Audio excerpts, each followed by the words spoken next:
Bueno, gracias. Nuevamente, bienvenidos y Dios los bendiga. Vamos a seguir nuestro estudio del libro del Cantar de los Cantares. Y el Cantar de los Cantares es un libro maravilloso porque nos enseña cómo amar al Señor Jesucristo.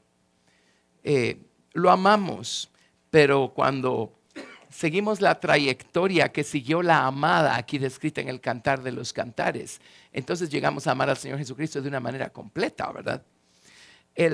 Déjenme darles algunas bases. Tenemos algunos visitantes, estamos muy felices por ello. Y tenemos ya algunos hermanos de México también que vinieron para la convención y están aquí presentes. Levanten su mano los hermanos de México que andan por aquí. Ok. Dos hermanos. Los demás están afanados buscando su hotel. Probablemente trabados en el tránsito famoso de la ciudad de Guatemala. Antes el tránsito famoso era el de la Ciudad de México. Creo que ya les ganamos. Muy bien. Entonces, déjenme explicarles una cosa.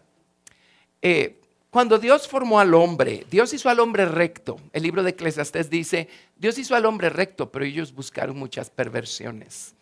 El hombre por sus malas elecciones terminó dejando que la serpiente, Lucifer, corrompiera su naturaleza. Dios hizo al hombre a su imagen y semejanza. Ahora, pues Dios hizo al hombre, lo hizo perfecto en un lado de la balanza, pero no lo hizo completo del otro lado de la balanza, porque Dios dejó terreno para que el hombre hiciera ciertas elecciones y para que el hombre obedeciera ciertos mandamientos que Dios le dio ahí en el jardín del Edén. Cuando el hombre desobedeció esos mandamientos fue cuando el hombre se expuso, y es allí donde la serpiente pudo meter toda esta inundación de error y de engaño y de aborrecimiento por Dios y por su soberanía en la voluntad humana. Así es que el hombre se corrompió y el resto es historia, ¿verdad? Todos los seres humanos que venimos al mundo ya venimos con esa corrupción como parte, pues, entrelazada, ¿verdad?, en nuestras fibras. Y a eso pues le vamos añadiendo las elecciones que nosotros vamos haciendo a lo largo de la vida, que solo contribuyen en empeorar la situación. Pero de tal manera amó Dios al mundo, que ha dado a su Hijo unigénito, para que todo aquel que en Él crea no se pierda, mas tenga vida eterna. ¿Sabía Dios que el hombre se iba a perder? Sí, sí lo sabía. Y Josué, mi sobrino, le hizo una pregunta a su maestra de escuela dominical, y luego me fue a preguntar a mí, y me dice, tío, si Dios ya sabía que el hombre se iba a perder, ¿por qué no lo evitó?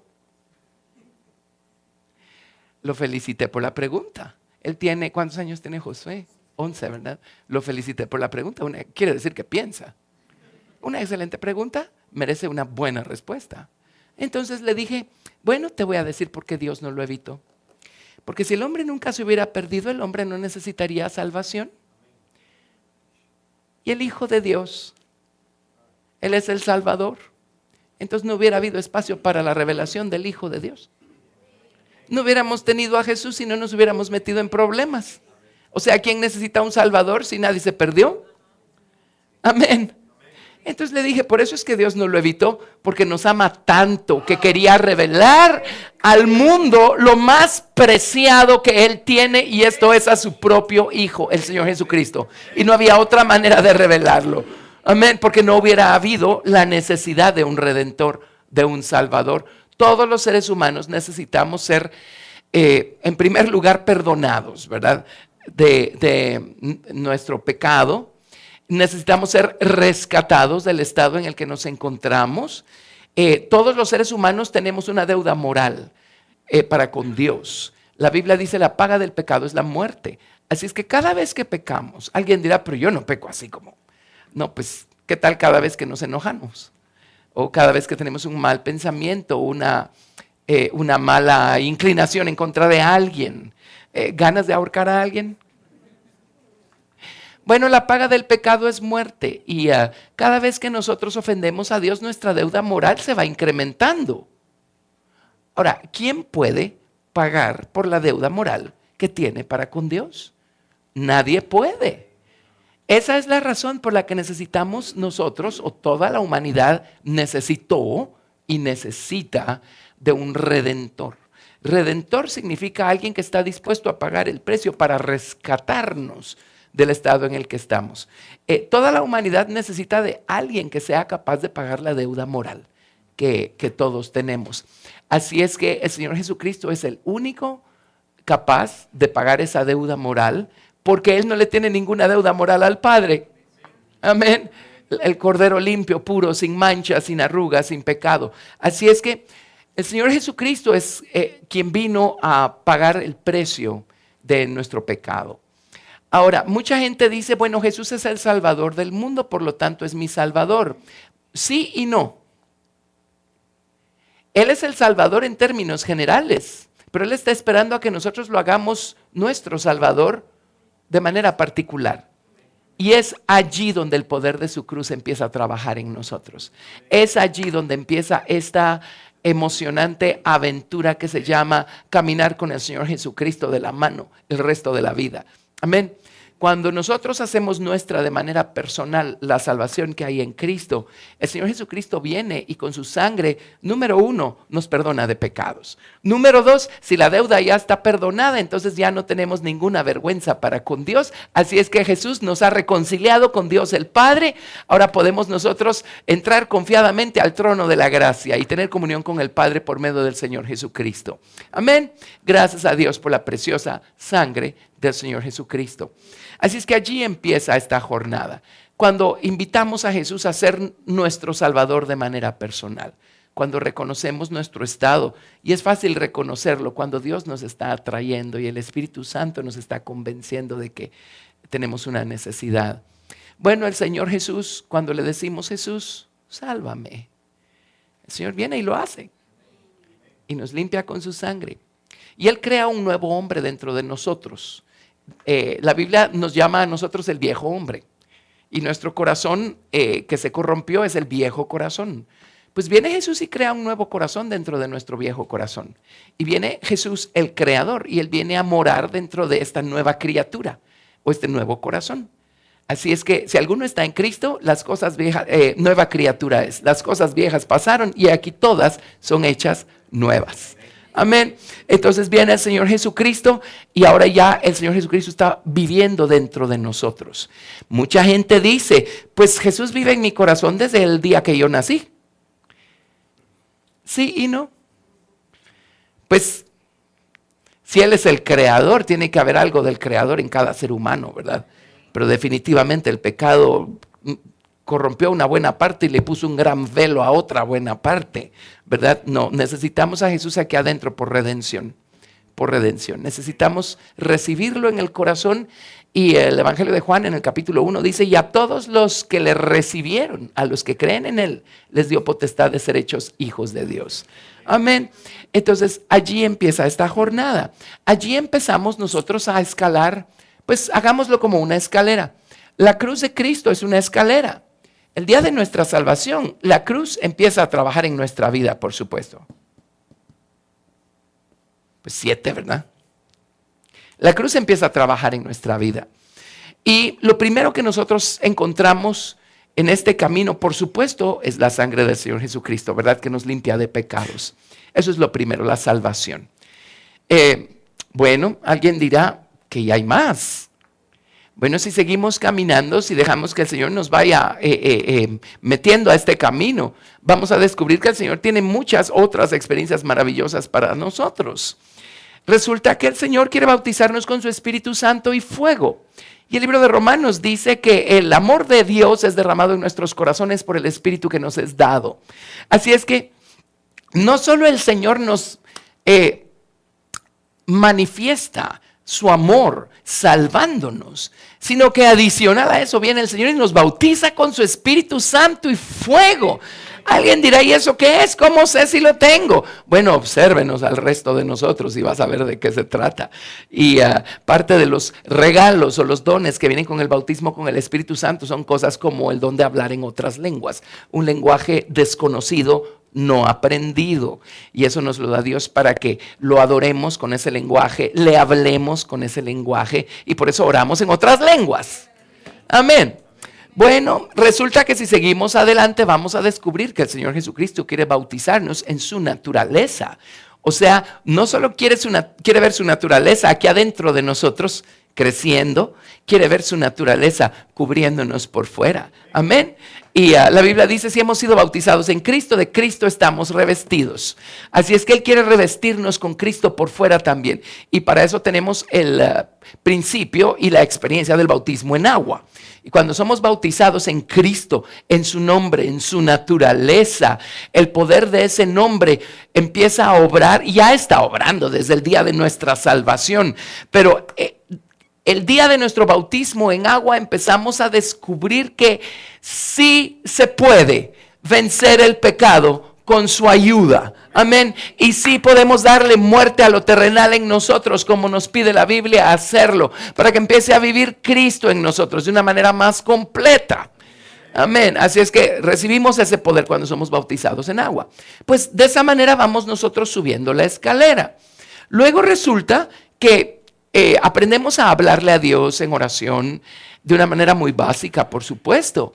Poco a poco, a través del poder y de la ayuda del Espíritu Santo, el Señor nos va llevando a descubrir niveles y mundos nuevos en oración que no sabíamos que existían, y empezamos a tener experiencias espirituales tremendas, maravillosas, altas y profundas. Y el Espíritu Santo empieza a orar Él a través de nosotros y nos regala la intercesión del Espíritu. Y luego llegamos a niveles más intensos que pues Pablo le llama en el libro de Gálatas tener dolores de parto. Tiene que estar hablando de un nivel de oración, porque él tenía dolores de parto hasta que Cristo fuera formado en los Gálatas. Obviamente está hablando de orar de cierta manera. Así es que seguimos nosotros subiendo la escalera cuando el Señor nos va encaminando por todas esas maravillosas experiencias espirituales.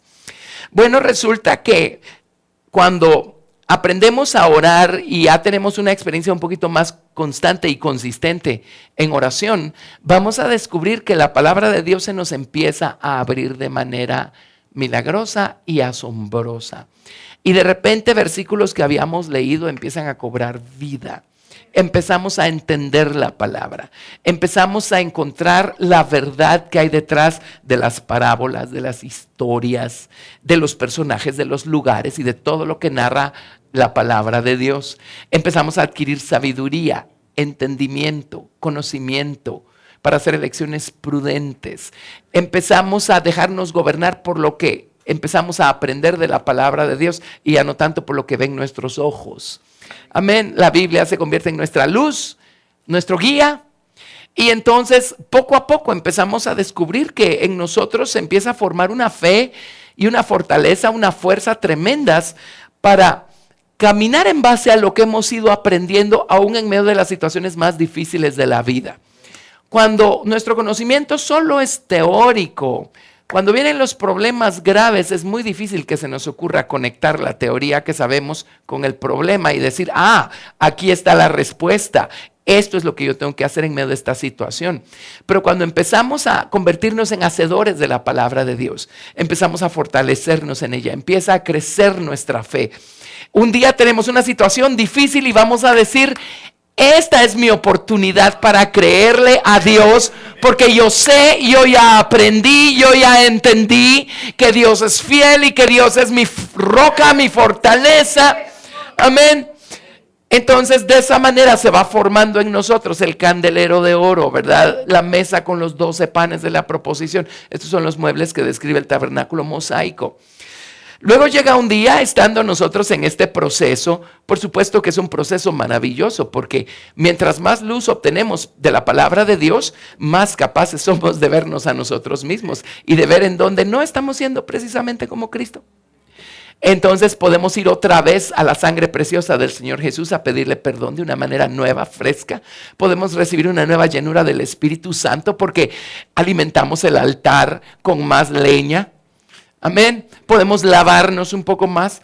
Y de esa manera, poco a poco empezamos a descubrir más y más, o que se va formando más y más en nosotros, la necesidad, el deseo, el gozo, el amor, por ser cada vez más fieles y obedientes al Señor Jesucristo. y empezamos ya no a buscar hacer nuestra propia voluntad tanto como antes, sino que empezamos a buscar hacer la voluntad del Señor antes que la nuestra. Y empezamos a someternos voluntariamente y llenos de gratitud y llenos de amor al gobierno del Señor Jesucristo. Y empezamos a dejar que Él gobierne nuestros asuntos, aún los asuntos más pequeños, y con más cuidado. Aprendemos no a salir corriendo y después, si nos va mal, a orar. Si nos acordamos. Si nos va bien, no nos vamos a acordar porque vamos a creer que nosotros merecemos eso, ¿verdad? No, llega un momento en donde aprendemos a orar primero. Y entonces saldremos corriendo si Dios dijo que sí, y nos quedaremos estacionados si Dios dijo que no saliéramos corriendo. Entonces empezamos a conocer por experiencia la belleza de vivir bajo la soberanía del Señor Jesucristo. ¿Sí? ¿Qué estoy diciéndoles? Bueno, todo lo que ha experimentado ella del capítulo 1 al capítulo 3. ¿Sí? Y en el capítulo 3 del Cantar de los Cantares nos encontramos con que ella ya ha encontrado la soberanía de Cristo de una forma tan maravillosa que el Señor en el capítulo 3, verso 7, eso lo tocamos la semana pasada, leámoslo y entonces sigo narrando acá. Pero aquí es donde estamos nosotros. Hemos escrito las experiencias por las que ha pasado ella, todas las experiencias placenteras que ha tenido ella a solas con el amado en el cuarto de oración, y las experiencias dolorosas que ha tenido allá afuera, en el ámbito público, ¿verdad? Empezando con sus célebres hermanitos, que la trataron como leprosa. Pero el hecho es que ella ya está lista, y el Señor ya está listo para tomarla por esposa. En otras palabras, su voluntad ya está lista para ser unida a la voluntad del Señor Jesucristo de una manera más completa. Amén. Amén. ¿Cuántos cristianos crecen oyendo que todos los cristianos del mundo son la esposa del Señor Jesucristo? Pues la expresión correcta es, pueden llegar a serlo si dejan que el Señor haga su obra en ellos, ¿verdad? En fin, si dejan que el Señor forme en ellos ese nivel de obediencia, ese nivel de confianza, amén, y ese amor por Él. O sea, candidatos somos todos, pero la historia, la palabra de Dios, nos enseña que al final de cuentas no todos están dispuestos a llegar hasta donde Dios quisiera que llegaran, ¿verdad? Una buena parte del trabajo la hace Dios, por supuesto, pero hay una buena parte del trabajo que tenemos que hacer nosotros, ¿verdad? Irnos rindiendo, ir entregando, ir dejando que Dios doblegue nuestra voluntad, ir dejando que el Señor vaya conquistando la totalidad de nuestro corazón, de nuestros deseos, de nuestra mente, de nuestra voluntad. Pero ella ya está lista para ser tomada por esposa. Cada nivel o cada escalón que vamos ascendiendo nosotros en este camino nos va dando un grado de gloria. La Biblia dice que vamos de gloria en gloria, ¿verdad? Amén. Y nos va poniendo en diferentes, digamos, plataformas espirituales, planos espirituales. Todo esto no se va a quedar sin su respectiva recompensa eterna. Y finalmente, cuando llegamos nosotros aquí arriba, es cuando podemos conocer al Señor Jesucristo como esposo y Él está listo para tomarnos por esposa. En Cantares capítulo 3, verso 7 dice, He aquí es la litera de Salomón, 60 valientes la rodean de los fuertes de Israel. Todos ellos tienen espadas, diestros en la guerra, cada uno su espada sobre su muslo, por los temores de la noche. El rey Salomón se hizo una carroza de madera de Líbano, hizo sus columnas de plata, su respaldo de oro, su asiento de grana, su interior recamado de amor por las doncellas de Jerusalén. Salid, oh doncellas de Sión, y ved al rey Salomón con la corona con que le coronó su madre en el día de su desposorio y el día del gozo de su corazón. Él viene a tomarla a ella por esposa en estos versículos. Ahora, esta litera de Salomón o esta carroza, la palabra realmente es palanquín, lo estudiamos la semana pasada. Palanquín son aquellos asientos que usan en los países orientales que 4 hombres llevan sobre sus hombros, ¿verdad? Tienen unas barras y los llevan sobre sus hombros y ahí adentro va el rey, la reina, y hoy en día usan estos palanquines en las ceremonias de bodas. Es en estos palanquines que pasean a la novia, que pasean al novio, y ese principio lo tuvieron que haber sacado de la palabra de Dios. Amén. Este palanquín no es otra cosa más que una figura, una sombra, una representación del arca del testimonio. Amén, que es el trono de Dios, el trono del rey. Sí, que va sobre los hombros de 4 sacerdotes. Amén. Así es que aquí tenemos nosotros un cuadro de cómo ella amó la soberanía del Señor Jesucristo de tal manera que ahora viene el Señor Jesucristo representado por el rey Salomón y viene él con su arca, con su trono, con su carroza y viene a llevársela, a tomarla por esposa. Amén. Cuando el Señor venga por los vencedores, cuando el Señor venga por nosotros, pues no solo la esposa se va a ir en el arrebatamiento. Hay gente que va a estar venciendo en otros niveles. Pero el hecho es que el Señor va a venir con su carroza a trono y va a venir a tomar a su esposa para sí. Describimos la carroza la semana pasada, describimos sus columnas, la madera de Líbano, las columnas de plata, su respaldo de oro, su asiento de grana y su interior recamado o pavimentado con carbones de fuego, amén, de amor por las doncellas de Jerusalén. El Señor ama a todo el mundo y en su carro de fuego están esos carbones de amor por todo el mundo. Lo que pasa es que no todo el mundo responde al amor que Dios nos tiene. Pero ella sí respondió. Las doncellas de Jerusalén no respondieron, pero ella sí respondió. Amén. Así es que él está listo para tomarla por esposa y viene en su trono, en su carroza, en su palanquín para tomarla por esposa. Hoy lo que quiero estudiar antes de pasar al capítulo 4 y ver entonces ahora todo lo que sucede cuando él la toma por esposa. Pero quiero detenerme en los 60 valientes. ¿Quieren saber qué son los 60 valientes? Ok, verso 7. Aquí es 60 valientes rodean la litera de Salomón y de los fuertes de Israel. Todos ellos tienen espadas, diestros en la guerra, cada uno su espada sobre su muslo por los temores de la noche. Déjenme explicarles algo aquí.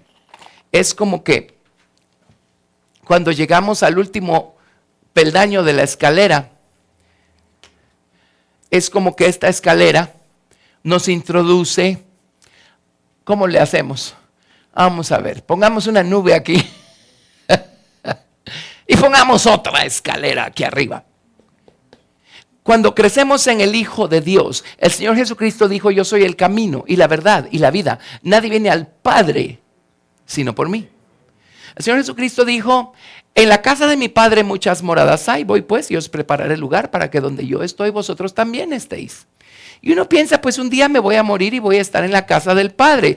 Bueno, la verdad es que el Señor Jesucristo nos puede llevar al ámbito del Padre aquí y ahora, si no nos detenemos en nuestro progreso espiritual. Amén. Aprendemos a crecer en el Hijo de Dios. El libro de Efesios nos dice: hasta que todos lleguemos a la unidad de la fe y del conocimiento del Hijo de Dios, a un varón perfecto, a la medida de la estatura de la plenitud de Cristo. Entonces crecemos a la medida de la estatura de la plenitud de Cristo. Y cuando sentimos, y lo vamos a ver en el Cantar de los Cantares, vamos a ver cuál fue su transición del ámbito del Hijo al ámbito del Padre. Ella creció en el Hijo y el Hijo ahora la va a tomar por esposa. Ese es el punto en el que estamos ahorita. Pero más adelante van a ver ustedes qué experiencias tuvo ella. También se equivocó, pero lo rectificó. Pero qué experiencias tuvo ella, y era el Señor Jesucristo introduciéndola a ella a un mundo nuevo. Un mundo nuevo, el mundo del Padre o el ámbito del Padre. Amén. Por lo que he escuchado, la hermana Hicks va a llevarnos al ámbito del Padre en esta convención que empieza este día viernes. Amén, con varias cosas. Bueno, hay que saber crecer en el Hijo y luego hay que saber, pues no crecer, sino moverse en el ámbito del Padre. Pero hemos estudiado pues que eternamente hablando, Estos niveles de crecimiento pues nos van a poner en diferentes grupos, niveles de galardón o de recompensa eterna. Y entonces tenemos nosotros los primeros son los que llama el libro de Apocalipsis los servidores del templo, que están vestidos de vestiduras blancas simples, ¿verdad? Pongamos aquí servidores del templo.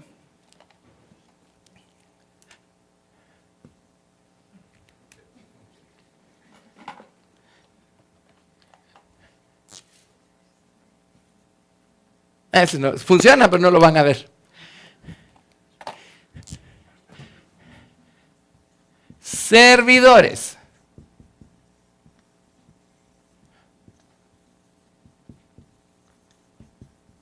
¿Se acuerdan quienes estuvieron en el estudio de Apocalipsis? Esta es la gente que va a estar en ese lugar en donde van a estar sirviendo al Señor de día y de noche, ¿verdad? Amén. Interesantemente, cuando se refiere a la nueva ciudad, dice que ahí no hay noche. Ellos van a estar en ese lugar, en los nuevos cielos, sirviendo al Señor de día y de noche. Ellos van a ser conducidos a fuentes de aguas, ¿verdad? Porque obviamente no completaron como hubieran podido, su jornada espiritual aquí, en el tiempo que es donde el Señor quiere conducirnos a fuentes de aguas. Amén. Bueno, si caminamos un poco más al lugar santo, el libro de Apocalipsis les llama a los reyes y sacerdotes que reinarán sobre la tierra.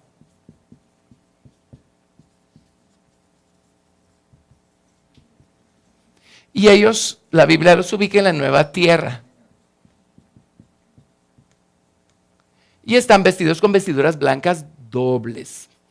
Pero la esposa, ella se llama la esposa. Pongámosla en la nube. Está en las nubes con Jesús. La esposa. Ella está claramente ubicada por la palabra de Dios en la nueva Jerusalén o nueva ciudad. Amén. Bueno, si un creyente que ha llegado a la esposa no se detiene allí en su jornada espiritual, él puede seguir adelante o no. Amén. Eso lo va a llevar a este ámbito que se llama los 144,000. Ese grupo, los 144,000, ¿verdad? Ellos son los que tienen el nombre del Padre escrito en su frente. La esposa tiene el nombre de su esposo, el Hijo de Dios, el Señor Jesucristo, escrito en su frente. Pero los 144,000 tienen el nombre del Padre escrito en su frente. Quiere decir que siguieron adelante en su jornada espiritual. Y no solamente fueron hechos uno con Jesús y se casaron con Él. Su voluntad quedó unida a la del Señor Jesucristo. Sino que siguieron adelante y dejaron que el Señor los llevara a este ámbito. ¿Sí? Amén. Los 60 valientes que rodean la litera de Salomón están en este ámbito. Son parte de este ámbito, ahorita se los pruebo. Amén. Entonces, hice todo esto para que no nos desubiquemos. Vamos a ver quiénes son y luego retomamos nuestro estudio y seguimos adelante con las experiencias de la amada a partir de que el Señor la tomara por esposa. ¿Estamos ubicados? Amén. Bueno, esto es bien emocionante, es muy, muy emocionante. Cuando crecemos en el Hijo de Dios, el amor del Hijo es por el Padre. Así es que el Señor Jesucristo básicamente lo que hace es perfeccionar en nosotros nuestro amor por el Padre. Amén.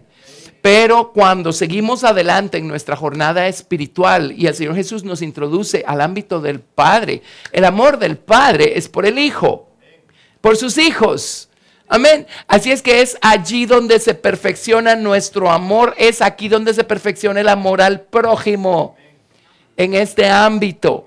Y la Biblia dice que el que no ama a su hermano, en el amor no se ha perfeccionado. Así es que ahí tienen ustedes. Hay un mundo de diferencia entre cómo se crece en el Hijo y cómo se crece o cómo se progresa en el Padre. En el Hijo de Dios crecemos, pues ya sabemos cómo, tenemos los patrones, los mapas, tenemos el tabernáculo, las jornadas de Israel para aprender a crecer en el Hijo de Dios. Sabemos cuáles son los pasos, cuáles son las experiencias espirituales. Pero en el ámbito del Padre, allí lo único que podemos y debemos hacer, ¿saben qué es? Es descansar y confiar plenamente en Él y dejar que Él haga la obra. Amén. Es así como crecemos en el ámbito del Padre.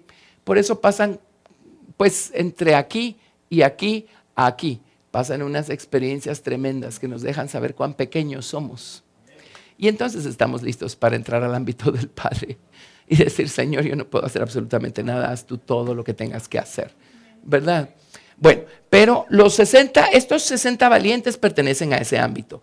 Vámonos, por favor, a Éxodo capítulo 27, del 9 al 15. Éxodo 27, del 9 al 15.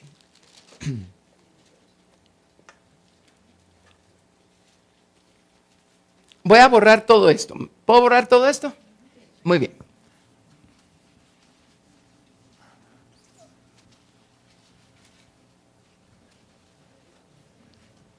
Después de nuestra salvación no hay cosa más emocionante que aprender a crecer espiritualmente en el Señor Jesucristo.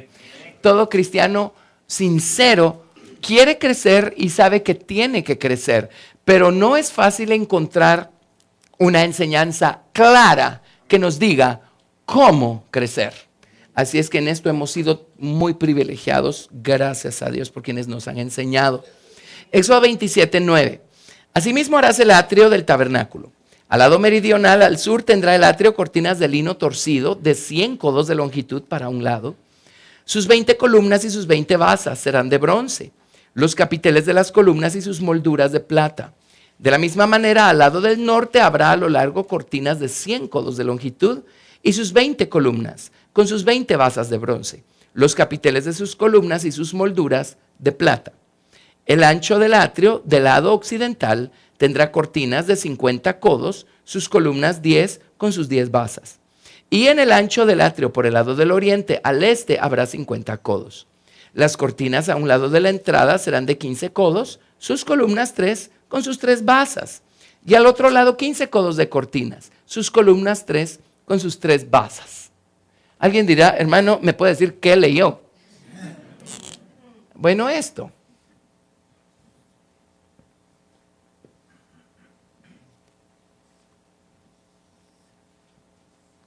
Leímos que del lado oriente y poniente del tabernáculo había, ¿cuántas columnas?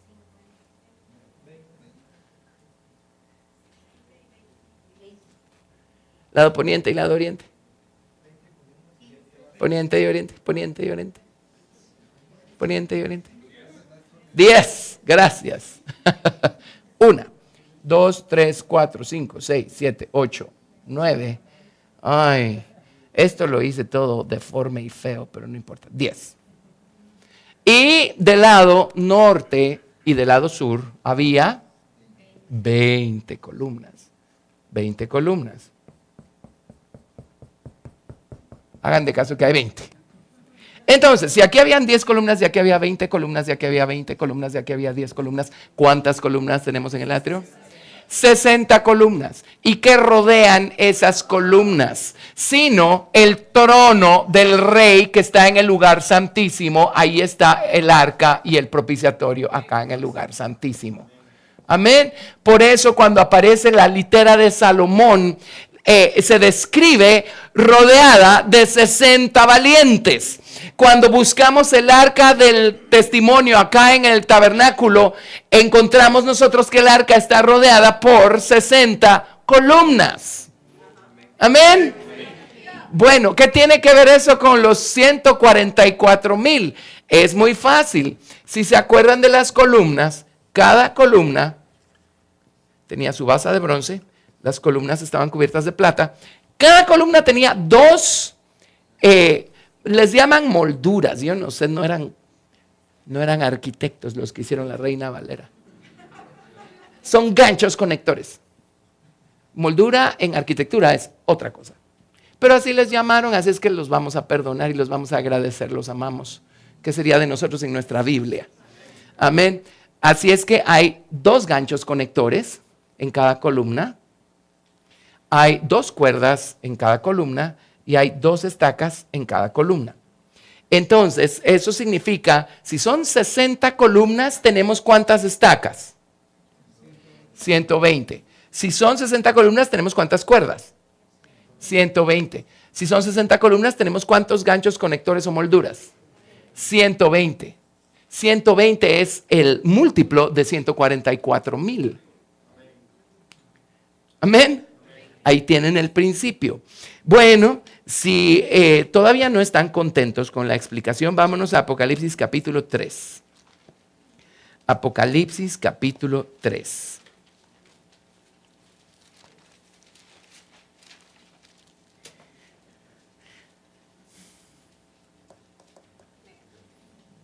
Verso 12.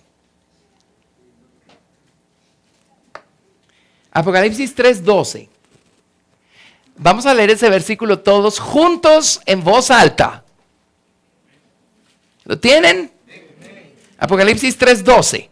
La primera palabra es al. Vamos.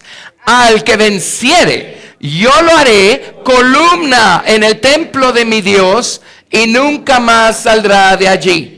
Y escribiré sobre él el nombre de mi Dios y el nombre de la ciudad de mi Dios, la nueva Jerusalén, la cual desciende del cielo de mi Dios, y mi nombre nuevo.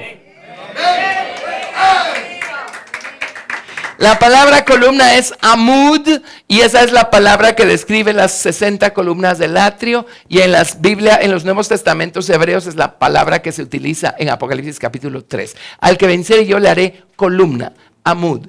¿Cuántas columnas amud había en el tabernáculo? Sino 60 columnas. ¿Y qué particularidad tienen estas columnas? Entre otras cosas, tienen el nombre del Padre escrito sobre ellas.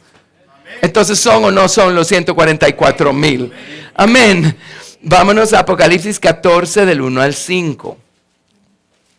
Apocalipsis 14 del 1 al 5.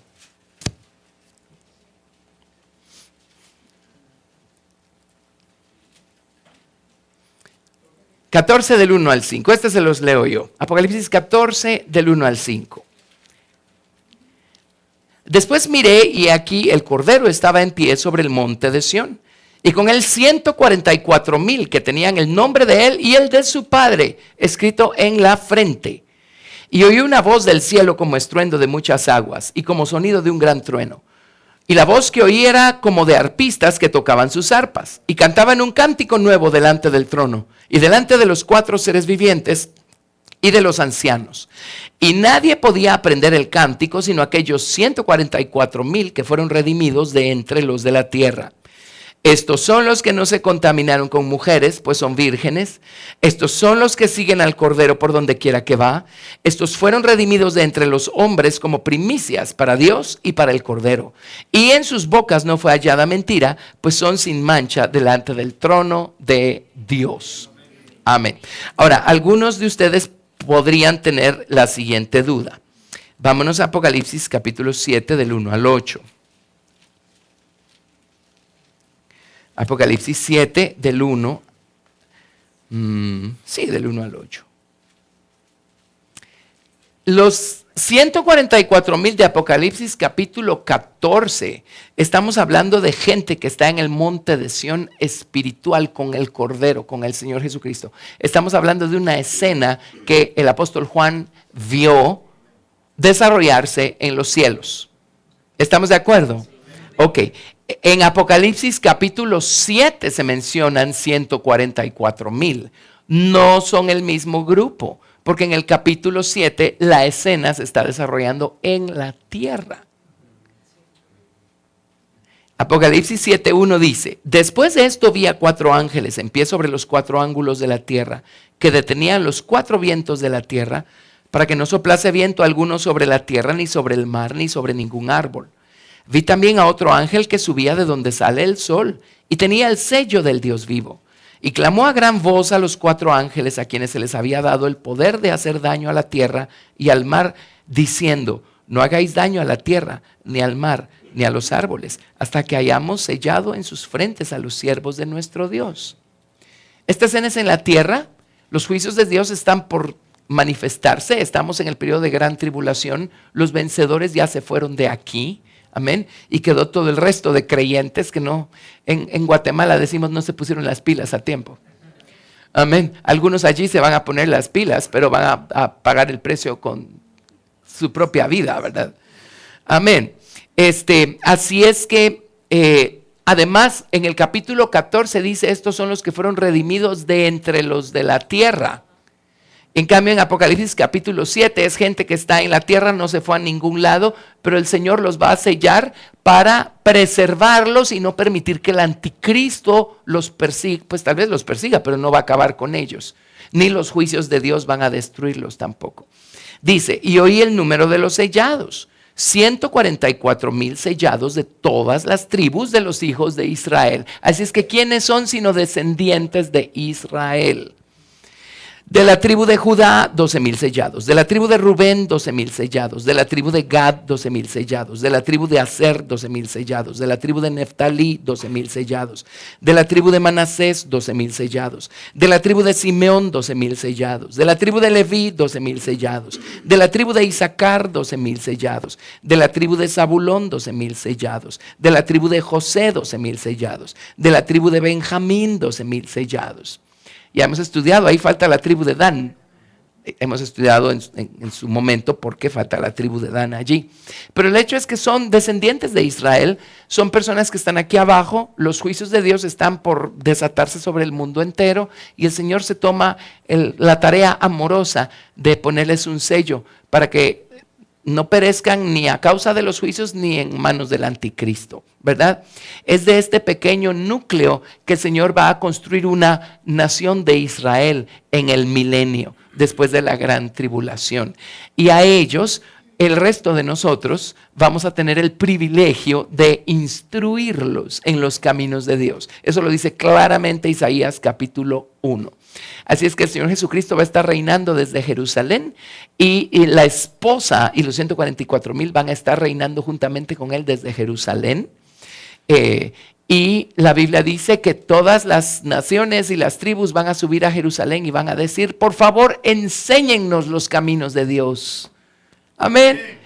Y les vamos a enseñar los caminos de Dios. ¿Por qué? Porque los conocemos por experiencia. Hicimos la elección correcta cuando tuvimos todavía tiempo de practicar la palabra de Dios y aprendimos y conocimos y experimentamos los caminos de Dios en esta tierra. Amén. A ellos les vamos a enseñar los caminos de Dios, pero ¿qué creen? Ellos ya no los van a poder experimentar, solo los van a conocer en teoría, ¿verdad? En fin, eso solo por si tenían duda, porque a veces surge la duda, ¿verdad? ¿Qué pasa con estos dos grupos de 144,000? No son el mismo grupo, no pueden ser el mismo grupo, no está hablando de lo mismo ni de la misma gente. Pero volviendo a nuestro estudio, los 60 valientes que rodean la litera de Salomón. Y en el tabernáculo de Moisés tenemos 60 columnas rodeando el trono de Dios, o el palanquín, o la litera del Señor. Amén. Entonces, hoy sí ya están convencidos que tienen que ver con los 144,000. Va. Entonces, ahora estudiemos un poquito sus características. A ver, vámonos a Cantares otra vez. Cantares capítulo 3, versículo 7. Cantares 3, 7.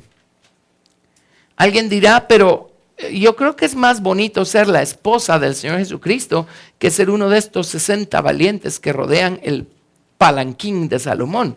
Bueno, no se preocupen. Si llegaron a los 144,000, primero se tuvieron que casar con el Señor Jesucristo.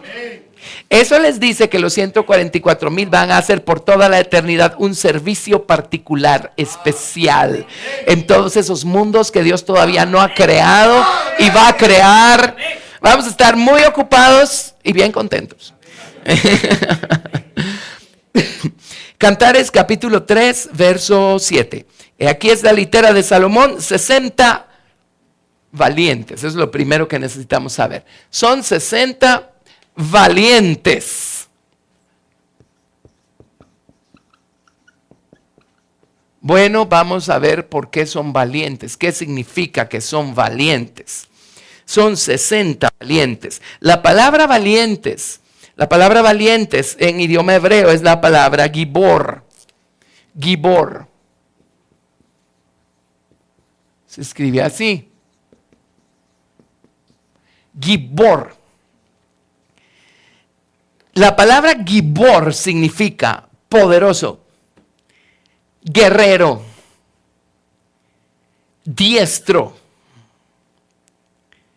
grande, vigoroso, valiente. También significa principal, ser el principal. Ya sé que están pensando, yo nunca voy a estar en esa categoría porque yo no soy un poderoso guerrero valiente y todo. No, usted no tiene que serlo. Dios no le pidió a usted serlo. Usted tiene a alguien adentro que ya lo es.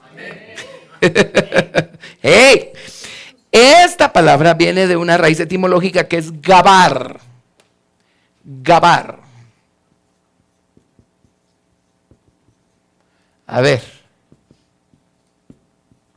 Gabar significa ser fuerte, prevalecer, actuar de manera insolente. Pues sí se vale ser insolentes con el diablo. No dije malcriados.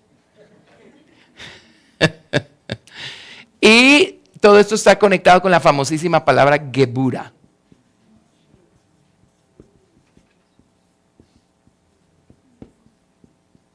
Gebura. Gebura significa fuerza, valor, victoria, poder. Todo eso significa. Esos son estos 60 o estos vencedores a quienes el Señor los hizo columnas en su templo. Son personas valientes, poderosas. Tracemos un poquito esta palabra. Vamos a ver, por ejemplo, veamos la clase de gente que conquistó la tierra de Canaán. Josué capítulo 1, verso 14. Josué capítulo 1, verso 14. Josué 1, 14.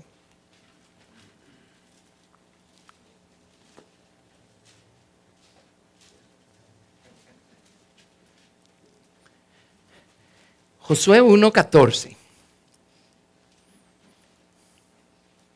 Vuestras mujeres, vuestros niños y vuestros ganados quedarán en la tierra que Moisés os ha dado a este lado del Jordán. Obviamente le está hablando a las tribus de Rubén, Gad y Manasés. Mas vosotros, todos los valientes, Gibor, y fuertes, pasaréis armados delante de vuestros hermanos y les ayudaréis.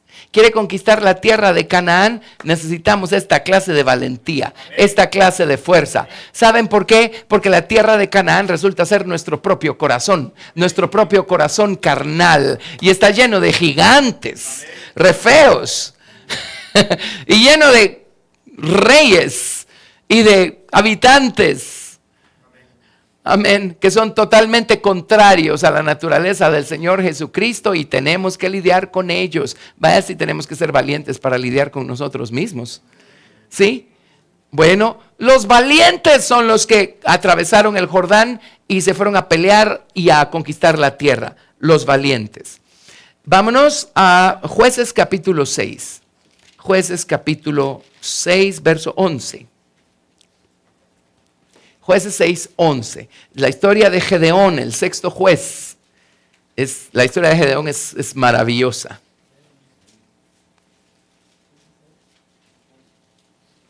Si digo que es una de mis historias favoritas de la Biblia,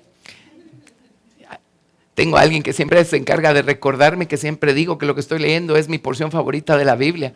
Un día me lo dijo, me quedé pensando y dije, pues la verdad sí, toda la Biblia es mi porción favorita de la Biblia. Lo que va cobrando vida, aquello con lo que el Señor nos besa. Y vino el ángel de Jehová y se sentó debajo de la encina que está en Ofra, la cual era de Joás Abieserita. Y su hijo Gedeón estaba sacudiendo el trigo en el lagar para esconderlo de los madianitas. Dios los había entregado en mano de los madianitas. Los madianitas significan pleito, rencilla, contienda. Eso significan los madianitas.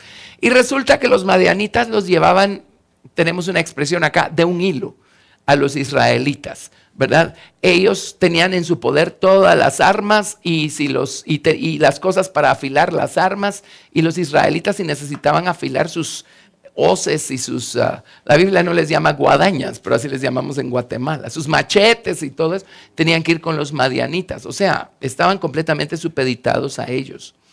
Y Dios levantó a Gedeón para darles la victoria. Y el ángel, verso 12, y el ángel de Jehová se le apareció y le dijo: Jehová está contigo, varón esforzado, gibor, esforzado y valiente. Valiente es Jail. Varón esforzado y valiente, varón gibor, varón esforzado. Y uno dice: ay, qué raro. Porque se acuerdan que Gedeón estaba sacudiendo el trigo en el lagar para esconderlo de los madianitas. Estaba haciendo su trabajo escondido. Y viene Dios y le dice: varón esforzado, gibor, varón esforzado y valiente. Y Gedeón se está escondiendo. Alguien dirá: ok. Y Gedeón le respondió: Señor, creo que te confundiste de dirección. Llamaste al número equivocado. Señor mío, si Jehová está con nosotros, ¿por qué nos ha sobrevenido todo esto? ¿Y dónde están todas sus maravillas que nuestros padres nos han contado diciendo: no nos sacó Jehová de Egipto? Y ahora Jehová nos ha desamparado y nos ha entregado en mano de los madianitas. Y Jehová se le quedó viendo. Así. ¿Ya terminaste? Y mirándole, Jehová le dijo: ve con esta tu fuerza y salvarás a Israel de la mano de los madianitas. Y Gedeón, aquí no está registrado, pero les prometo que debe haber dicho: ¿cuál fuerza? Pero viene Dios y le dice: no te envío yo. No te envío yo. No te envío yo. Entonces le respondió: Señor mío, ¿con qué salvaré yo a Israel? He aquí que mi familia es pobre en Madián y yo el menor de la casa de mi padre. Bueno, así es como se crece en el padre. Jehová le dijo: ciertamente yo estaré contigo y derrotarás a los madianitas como a un solo hombre. ¿Qué más necesitamos? Nosotros no tenemos esa clase de fuerza, pero el Señor la tiene. Y si Dios es por nosotros, ¿quién contra nosotros? Y todo lo puedo en Cristo que me fortalece. Es que no somos nosotros, es el Señor. Ve con esta tu fuerza. ¿Cuál? La fuerza del Señor. Ahora déjenme enseñarles cómo Dios es Gibor. Es un hombre valiente. Deuteronomio 10, 16. Deuteronomio capítulo 10, verso 16.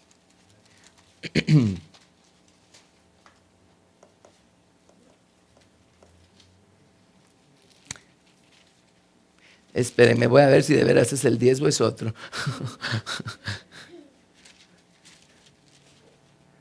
Pues obviamente no es el 16. No, apunté mal la cita, no importa. Tengo una que no apunté mal, aunque la haya apuntado mal. Vámonos al Salmo 150. Salmo 150, algo hice con esa cita. ¿Quién sabe qué hice con esa cita? Pero vámonos al Salmo 150.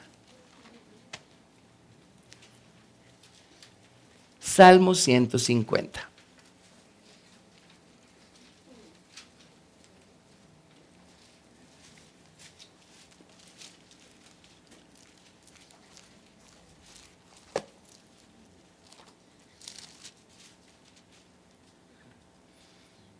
¿Tienen el Salmo 150? Yo me quedé en Deuteronomio viendo cuál es la cita. Ya se las voy a encontrar. Salmo 150. El título del Salmo es Halal, aleluya. Dice: alabad a Dios en su santuario. Alabadle en la magnificencia de su firmamento. Alabadle por sus proezas. Alabadle, la palabra proezas es gebura. Gebura. Alábenle por su fuerza, su valor, su victoria, su poder. Alábenle por sus proezas. Alabadle conforme a la muchedumbre de su grandeza. Así es que el Señor, Él es un hombre valeroso. Pues Él no es un hombre, Él es Dios. Él es valeroso. En Él está toda la fuerza, la valentía que necesitamos nosotros. El problema es que nos apoyamos demasiado en nosotros mismos. Pero si reconocemos nuestra pobreza, como en el caso de Gedeón, entonces somos los candidatos idóneos para que el Señor pueda manifestar sus proezas en nosotros y a través de nosotros. Amén. Ese fue el secreto de Gedeón. Él fue en la fuerza de Dios. Lo sabemos que fue en la fuerza de Dios porque 10:17. Ay, gracias. 10:17. Gracias. Exactamente. 10:17. Gracias, Douglas. ¿Lo tenemos? Deuteronomio 10:17. Porque Jehová vuestro Dios es Dios de dioses y Señor de señores, Dios grande, Gibor, poderoso y temible, que no hace acepción de personas ni toma cohecho. Amén. Dios grande. Así es que cuando Dios le dijo a Gedeón, Gedeón, ve en esta tu fuerza. Lo que estaba diciéndole es, Gedeón, qué bueno que estás consciente de cuán pequeño eres, cuán pobre eres, cuán débil eres. Porque entonces puedes darme a mí espacio para manifestar mi fuerza, mis proezas. Esa es tu fuerza, tu debilidad es tu fuerza. Nuestra pobreza espiritual es nuestra mayor virtud. Por eso dice, bienaventurados los pobres en espíritu, porque de ellos es el reino de Dios. Amén. Esa es nuestra mayor virtud. Lo que pasa es que tenemos que crecer espiritualmente para finalmente llegar a descubrir cuán pequeños somos. Ok, muy bien, así es que ahí tienen. Vamos a ver. Bueno, David, 1 Samuel 16:18. ¿Creen ustedes que David era un hombre gibor? 1 Samuel 16:18.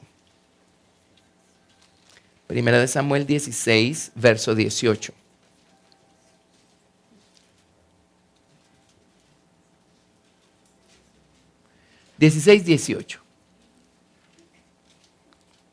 Primera de Samuel 16:18. Entonces uno de los criados respondió diciendo, he aquí yo he visto a un hijo de Isaí de Belén que sabe tocar. Es valiente, eso es Jail. Y no, espérenme, es valiente, Gibor. Es valiente, Gibor. Es vigoroso, Jail.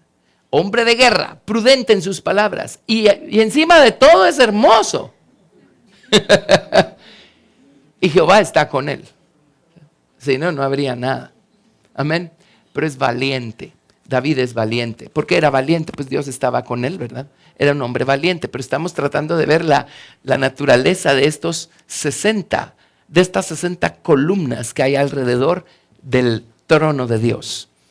Valiente. Y David, por supuesto, era listo también, porque se rodeó de hombres valientes. En 2 de Samuel, capítulo 23, tenemos nosotros un listado de sus célebres hombres valientes que tuvo David y las proezas de estos hombres. 2 de Samuel 23, verso 8. Este fue el tema de uno de nuestros primerísimos retiros con los jóvenes. Probablemente hace como 10 años. Sí. Ahora ellos son los que están ayudándonos a guiar a los jóvenes. 2 de Samuel 23, 8. Estos son los nombres de los valientes que tuvo David. La palabra es Gibor. Todos eran hombres valientes. Pues no vamos a ver todo el versículo, porque si no nos quedamos ahí estacionados. Pero podemos estudiarlo a uno por uno. Pero por ejemplo, José Basebet, el Tacmonita, principal de los capitanes. Este era Adino el esnita, que mató a 800 hombres en una ocasión. Después de este, Eleazar, hijo de Dodo, Ahojita, uno de los 3 valientes que estaban con David cuando desafiaron a los filisteos que se habían reunido allí para la batalla y se habían alejado los hombres de Israel. Este se levantó e hirió a los filisteos hasta que su mano se cansó y quedó pegada su mano a la espada. Aquel día Jehová dio una gran victoria y se volvió el pueblo en pos de él, tan solo para recoger el botín. Después de este fue Sama, hijo de Age, Ararita. Los filisteos se habían reunido en Lehi, donde había un pequeño terreno lleno de lentejas, y el pueblo había huido delante de los filisteos. Él entonces se paró en medio de aquel terreno y lo defendió, y mató a uno de los filisteos, y mató a los filisteos, y Jehová dio una gran victoria. Miren qué gente más tremenda. El primero mató a 800 en una sola ocasión. El segundo, la espada se le, ¿qué pasó con la mano que la espada se le pegó a la mano? Ahora, todo esto no es por ellos. Dios estaba con ellos. Dios estaba con David y David era su jefe, por lo tanto Dios estaba con ellos. Ellos tenían el poder Gebura del Señor con ellos.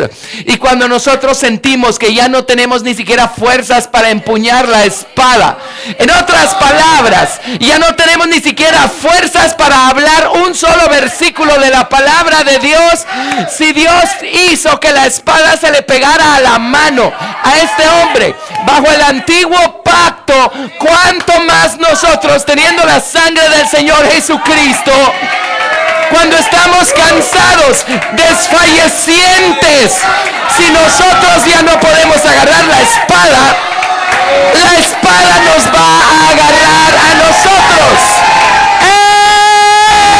¡Ey! Gracias, Jesús. Amén, amén. Alguien dirá, yo quiero tener esa clase de fuerza. Bueno, ya la tiene. Ahorita le digo cómo la tiene. Vamos a ver. Solo veamos un ejemplo más. Jesús. Isaías capítulo 9, verso 6. Isaías capítulo 9, verso 6. Igual ese otro que, imagínense ustedes, por defender un campo de lentejas mató a no sé cuántos filisteos. Dios le dio poder Gebura para matar filisteos por un campo de lentejas. ¿Cómo no nos va a dar Dios poder Gebura a nosotros por defender el campo del corazón? Amén, donde está la semilla de la palabra de Dios. Bueno, Isaías capítulo 9, 6. Porque un niño nos es nacido, hijo nos es dado, y el principado sobre su hombro. Y se llamará su nombre, Admirable, Consejero, Dios Gibor, Dios fuerte. Jesús es Dios fuerte, Padre eterno y príncipe de paz. Amén. Dios fuerte, Dios fuerte. A ver, Jesús en sus días aquí en la tierra probó el hecho de que él era un hombre fuerte, valiente, esforzado. Amén. Bueno, vámonos por favor al Salmo 24, verso 7. Salmo 24, 7. El Señor Jesucristo, esta fuerza, Gibor, lo acompañó no solo a la sepultura, sino al Seol. Esos 3 días y 3 noches que el Señor Jesucristo estuvo en los infiernos. Eso lo narra la Biblia, es un hecho. Amén. Él se fue al infierno para pagar el precio que nosotros teníamos que pagar si hubiéramos muerto sin Cristo. Amén. Imagínense qué misericordia. Él no murió como una persona justa o tomando el lugar de una persona justa. ¿Qué sentido hubiera tenido? Él murió tomando el lugar de una persona injusta. Por eso su espíritu, su alma y su cuerpo se dividieron en 3 y su alma se fue al Seol por 3 días y 3 noches. Ahora no es lo único que fue a hacer ahí. Salmo 24. Cuando él estaba ahí abajo y el diablo creía que ya lo tenía en sus manos, de repente se oyó una voz ahí abajo. Ahora, el Salmo 24 viene detrás del Salmo 18. El Salmo 18 va primero. En el Salmo 18 el Señor Jesucristo permitió que torrentes de perversidad lo aterrorizaran y que las ligaduras de muerte lo rodearan, y permitió no solo que el diablo y sus demonios, sino que las almas de toda la gente perversa que ya había muerto y estaba ahí abajo, que todos empezaran a crujir sus dientes contra él y a venírsele encima. Amén. Pero cuando llegó el momento, él les debe haber dicho, bueno, ¿ya terminaron, chicos? Y entonces viene el Salmo 24, 7, dice: alzado puertas vuestras cabezas y alzaos vosotras puertas eternas, y entrará el Rey de gloria. ¿Quién es este Rey de Gloria? Jehová el fuerte, eso es Azaz, y valiente, Gibor. Jehová el fuerte y valiente, Jehová el poderoso, Gibor, en batalla. Alzado puertas vuestras cabezas y alzaos vosotras puertas eternas y entrará el Rey de Gloria. ¿Quién es este Rey de Gloria? Jehová de los ejércitos. Él es el Rey de la Gloria. Él se llevó su poder, su fortaleza, Gibor, consigo. Y cuando llegó el momento, el Señor Jesucristo abrió esta puerta. ¿Qué puerta? El Salmo 18 dice: con mi Dios asaltaré muros. ¿Qué muros? Con mi Dios, como dice, ¿qué dice? Hollaré ejércitos, algo con los ejércitos. Pero dice: asaltaré muros. ¿Qué muros? Lo hemos solo mencionado. La hermana Hicks lo enseñó este año. Solo lo hemos mencionado. Pero el hecho es que el Señor Jesucristo se fue directo a donde el nombre de su Padre había sido tomado cautivo por toda esta maldad. Y el Señor Jesucristo vino y, por así decirlo, liberó el nombre de su Padre ahí abajo. Cuando Él empezó a levantar el nombre del Señor, a invocar el nombre del Señor desde las profundidades. Y entonces lo escuchó el Señor desde los cielos, y Dios descendió a levantar a su Hijo y a llevárselo a su diestra. Amén. Ahora, lo lindo, lo maravilloso es que la Biblia dice que Él tiene la puerta de la casa de David. Amén. La llave de la casa de David.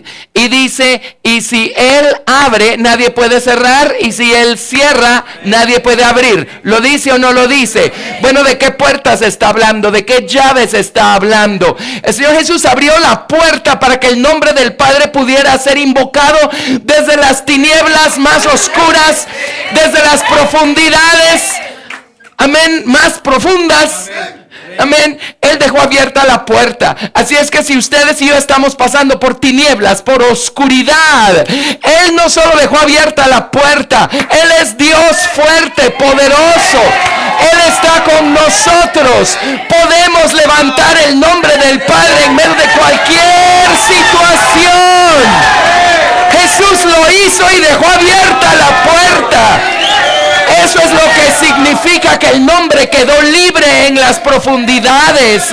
Amén. Libre para nosotros, libre para poder alabarlo, invocarlo. No importa cuán horroroso sea el infierno que estemos viviendo. Amén. Gracias a Dios, gracias a Dios, gracias a Dios. ¡Hey! Gracias, Jesús. Gracias, Jesús. Así es que aquí tenemos al Señor Jesucristo, un hombre Gibor.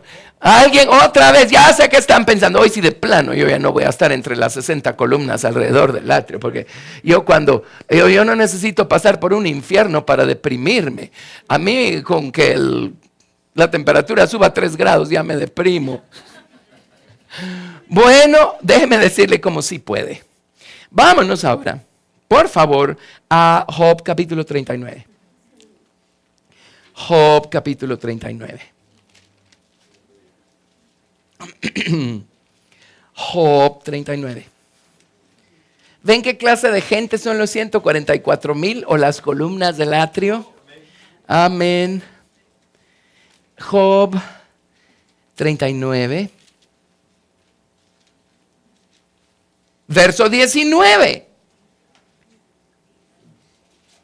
¿Qué es este caballo? Es la fe. Es la fe. Amén. Y miren la primera característica que tiene la fe. Dice: diste tú al caballo la fuerza Gebura. Todo lo que necesitamos es tener fe para tener el poder Gebura, o para ser hombres valerosos, hombres y mujeres valientes, Gibor. Todo lo que necesitamos es tener fe. Ese caballo no es otra cosa más que este vehículo que se llama la fe de Jesucristo, sobre la cual cabalgamos. Amén. Alguien dirá: pero yo no tengo fe. Bueno, ¿ya es salvo? ¿Sí? Creí que Jesucristo era el autor y el consumador de la fe. Si Jesús llegó la fe. Amén. Y la fe viene por el oír, y el oír por la palabra de Dios. Amén. Un día usted oyó que Jesús es el Salvador y usted dijo: yo quiero eso. Amén. Llegó Jesús, llegó la palabra de Dios, llegó la fe. Usted no tiene que producir fe, usted ya la tiene. Ni siquiera es suya. Jesús se la dio. Es la de Él. Amén. Si tuvo fe para creer en su salvación, si sigue aquí es porque tuvo fe para creer que de veras Jesús lo salvó. Bueno, entonces ahí está todo el poder Gebura que usted necesita para pelear sus batallas. El diablo nos hace creer que no tenemos nada y que estamos solos y abandonados cuando estamos peleando nuestras batallas. No es cierto. Amén. Muy bien. Y ahora vámonos a Hechos, capítulo 1. Hechos, capítulo 1.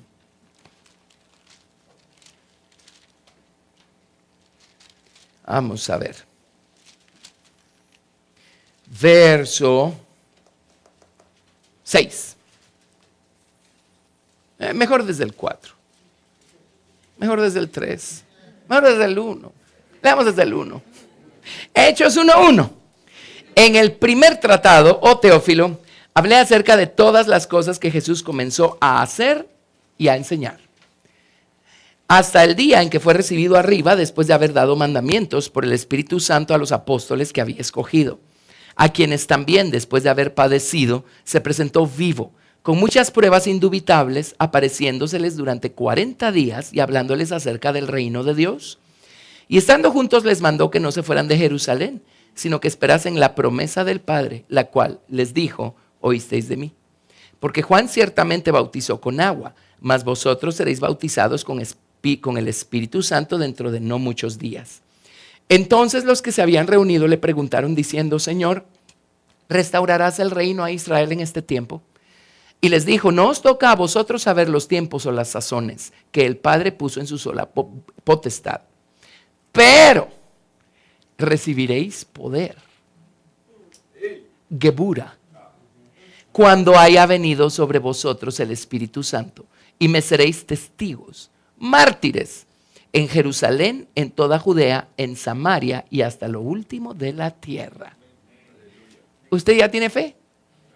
Sí. ¿Tiene el bautismo con el Espíritu Santo? Sí. Tiene todo el poder Gebura que necesita. Tiene todo lo que necesita. Tiene todo lo que necesita. Amén. Lo tenemos, lo tenemos. Todo lo que tenemos que hacer es actuar como que lo tenemos. Especialmente en los momentos más difíciles y complejos de la vida. Amén. Pero ya lo tenemos. La diferencia entre los 144,000 y el resto es que ellos sí hicieron algo con lo que tenían. Se atrevieron a confiar en lo que tenían. Se atrevieron a creer que tenían lo que tenían. Se atrevieron a usar lo que tenían. Amén. Y Dios les dio la victoria, ¿sí? Bueno, eso estuvo bueno para introducir a los 60 valientes. La próxima semana seguimos con los 60 valientes. ¿Aprendimos algo? Gracias a Dios. Así es que ya vio, usted puede ser de los 144,000 también. Gracias a Dios, gracias a Dios. Bueno, gloria al Señor. Bendito sea el Señor.